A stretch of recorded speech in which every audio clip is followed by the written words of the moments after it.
Incwadi kaNehemiya, isahluko sesi-6, iyafundeka. Kwathi kwakuvakala kuSenobharethi nakuThobhiya nakuGeshoni um'Arabhi nakwezinye iintshaba zethu ukuba ndilwakhile udonga, akwasala luthanda kulo, nokuba kwada kwalelo xesha ndingazimisanga iingcango emasangweni. Ndathumela kum uSenobharethi noGeshoni besithi, yiza sihlangane komnye wemizana esesihlandleni se-Ono. Babecinga ukundenza into embi. Ndathumela abathunywa kubo ndathi, ndenza umsebenzi omkhulu endingenakuwuhla yina ukuba eme umsebenzi lo ngokuthi ndiwuyeke, ndihle ndize kuni. Bathumela kum ngokunjalo, izihlandlo zazima. Ndabaphendula kwa ngelo lizwi. USenobharethi wathumela ngokunjalo kum indodana yakhe, isihlandlo sesi-5, inencwadi evulekileyo esandleni sami. Kubhaliwe kuyo kwathiwa, kuvakele ezintlangeni utsho uGeshoni, ukuthi wena namaYuda nicinga ukugwilika, ulwakha ngenxa yoko udonga olo, unqwenela ukuba ngukumkani wawo ngokwaloo mazwi. Kananjalo umisa abaprofeti bokumemeza ngawe eYerusalem, besithi, Kumkani wamaYuda. Ngoko ke kuyakuvakala kukumkani ngokwaloo mazwi. Yiza ke ngoko sicebisane. Ndathumela kuye ndathi, akukho nto injengaleyo uyithethayo, ayonto oyicangce entliziyweni yakho, ngokuba bonke bephela bebesoyikisa, besithi izandla zawo ziya kuwuyeka lo msebenzi angenziyo.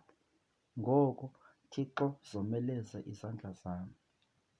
Ndaya endlwini kaShemaya unyana kaDelaya, unyana kaMahethabheli, evalelwe, wathi, masihlangane endlwini kaThixo ngaphakathi kwetempile, sizivale iingcango zetempile leyo, ngokuba baza kukubulala. Ubusuku buza kuyokubulala. Ndithi, kubaleke indodana enjengam nje na? Yeyiphi na enjengam eyakungena etempileni isinde? Andiyi kungena. Ndaqonda, owu, asinguThixo lo uthumileyo. Isiprofetho esi usithethe ngam ngokuqeshwa nguSenobharathi noThobhiya. Ubeqeshelwe ukuze andoyikise, ndenze loo nto, ndone, ndibe negama elibi kubo, ukuze bandingcikile. Bakhumbule, Thixo wam, uThobhiya noSenobharathi ngokwezo zenzo zabo, kwanoNawodiya umprofetikazi nabanye abaprofeti ababendoyikisa.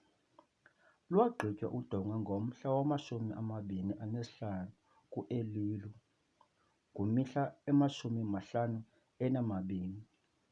Kwathi zakukuva oko iintshaba zethu zonke, zoyika zonke iintlanga ezisijikelezileyo, zetha amandla emehlweni azo.